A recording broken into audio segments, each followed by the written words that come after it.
Para mapalakas ang arbitration case laban sa China kaugnay ng issue sa West Philippine Sea, posibleng isama sa reklamo ang insidente sa Baho de Masinloc kung saan binomba ng Chinese Coast Guard ng tubig ang ating mga mangingisda.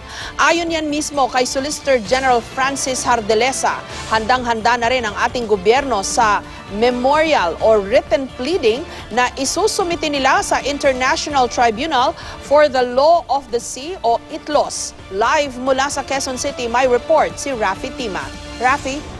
Jessica, masusing nga daw pinag-aaralan ng pamahalaan ang pagsasama sa nangyaring pambobomba ng tubig ng Chinese Coast Guard sa mga mangingisdang Pinoy para patunayan ang kaso ng Pilipinas laban sa China, lalo pat ito ang unang pagkakataon na direktang kinumpronta ng puwersa ng China ang mga Pilipinong sibilyan. Ito ang aktual na video ng nangyaring pambobomba ng tubig ng Chinese Coast Guard sa mga mangingisdang Pinoy, Enero 27 nitong taon sa Baho de Masinloc. Ang nakikitang malaking barko sa malayo ay ang Coast Guard ng China. Ayon sa Chinese Foreign Ministry, kinumpronta lang nila ang mga Pinoy dahil umaasta raw silang parang siga sa dagat. Pero buwelta na Ricardo Magno na isa sa mga mangingisda na ginamitan ng water cannon. Kung pag sinabi ng gobyerno natin na kami ay umalis doon, pwede. Pero pag China hindi pwede dahil hindi naman sa taga rito. Isa pa, dayo sila dito sa atin. Silang dapat umalis. Hindi siguro kanya sinasabi na dahil paano kami maging siga ay yung sasakyan nila ang lalaki tapos sa amin yung maliit lang mga bangka. Muling iginiit ng mga bangkero na sila ang tunay na hinaras ng China, simula sa pagbusina ng malakas hanggang sa paggamit ng water cannon. Tinaboy naman nila kami papalayo dun sa Scarborough yun. Hindi naman kami pwedeng lumabas kasi sa kasagsagan ng lakas ng amihan. Mahirap naman labas namin yung sa palaran yung buhay namin sa labas ng Scarborough.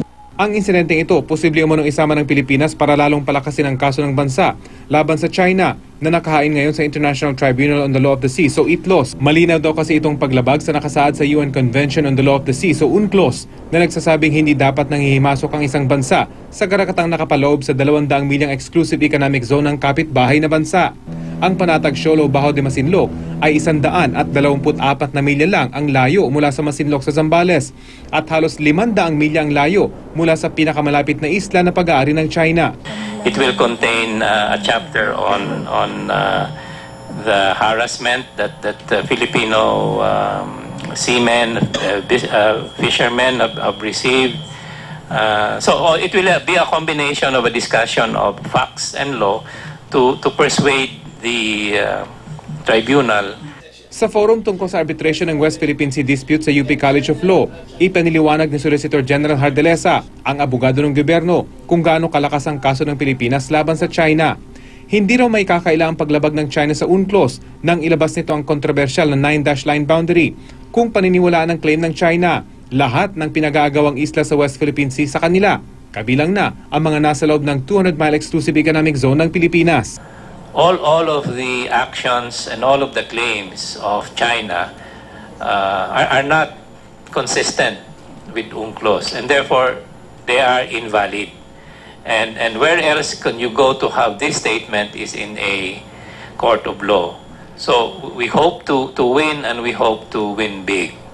Bukod sa China, kasama rin ng Vietnam, Malaysia at Taiwan sa mga umaangkin na mga maliliit na isla sa West Philippine Sea. Dahil dito, mainam umano kung mahihikayat ang mga bansang ito na sumama sa Pilipinas sa pagkwestiyon sa 9-dash line. It will be very useful,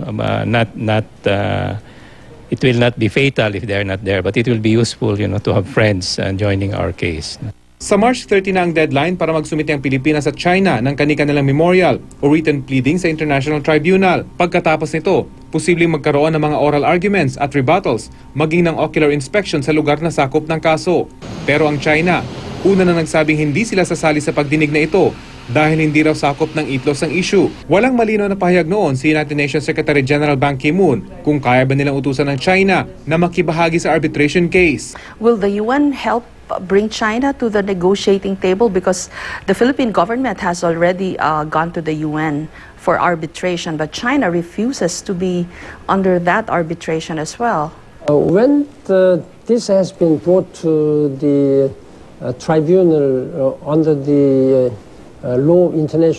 international tribunal under the law of the sea, then we need to see the result of their judgment. But in such a case, United Nations Secretary General doesn't have much role to play. But when if it is necessary, I'm willing to provide my good offices. But these good offices could be facilitated only when all the parties involved ask for that role. Jessica, dahil nga sa posibleng hindi pagsali ng China sa arbitration proceeding, posible namang umikli ang proseso at agad makapaglabas ng desisyon ng International Tribunal. Kung walang magiging balakid, posibleng sa susunod na taon daw ay pwede nang lumabas ng desisyon sa merito ng kasong isinampa ng Pilipinas laban sa China. Jessica? Okay, Rafi, kung ganyan nasabi ng ating gobyerno ay isasama nila itong latest incident, yung pagbomba ng tubig dun sa ating mga mangingisda, dun sa ating kaso, ay dapat kinukuhanan pala ng affidavit itong mga mangingisda na nagkaroon ng karanasan, no? Direct testimony yon ng kanilang yung pagtataboy sa kanila para maisama dito sa kaso. Yes, Jessica, bukod sa kanilang mga testimonya, kung meron mga video evidence tulad nito ang ating napapanood. At bukod dito sa napapanood natin, we understand meron din pang ibang pang videos na sa ating impormasyon, ayon sa isang mapagkakatiwalaang source, ay nasa DFA na. Ito ay may mas malino na kuha tungkol dun sa insidenteng nangyari kung saan binomba nga ng tubig ng Chinese Coast Guard yung mga Pilipinong fishermen. Pero ayon nga sa Solicitor General, ay talagang masusipan nila itong pinag-aaralan dahil halos makumpleto na nila yung kanilang memorial o yung pleadings at nakatakda na nga itong isumite sa tribunal, Jessica. Okay, I understand ang China ayaw nga talaga na humarap dun sa proceedings. No? Ang gusto nila ay bilateral ang solusyon. Ibig sabihin tayo lang at sila ang mag-uusap sa isyong ito. Oo, Jessica, at dahil nga dyan, malaki nga daw talaga yung problema nitong tribunal dahil wala rito yung China. Kung ano man yung kanilang desisyon, Pilipinas lamang yung posibleng umayon dito. Kay pabor man ito o hindi sa Pilipinas. At yung pagsunod ng China, kung pabor man ito sa Pilipinas, yung pagsunod ng China ngayon na magiging problema nila. Pero ayon naman kay Hardilesa at yung mga resource person kanina doon sa forum sa UP, malaking kahihiyan naman sa China kapag hindi nila sinunod yung resulta ng arbitration kung pumabor man ito sa Pilipinas. Lalo pat isang malaking bansa ang China, isa sila sa mga emerging superpowers, malaking kahihiyan ito. Ibig sabihin, hindi sila sumusunod sa utos ng isang international body, Jessica. Okay, maraming salamat sa iyo, Rafi Tima.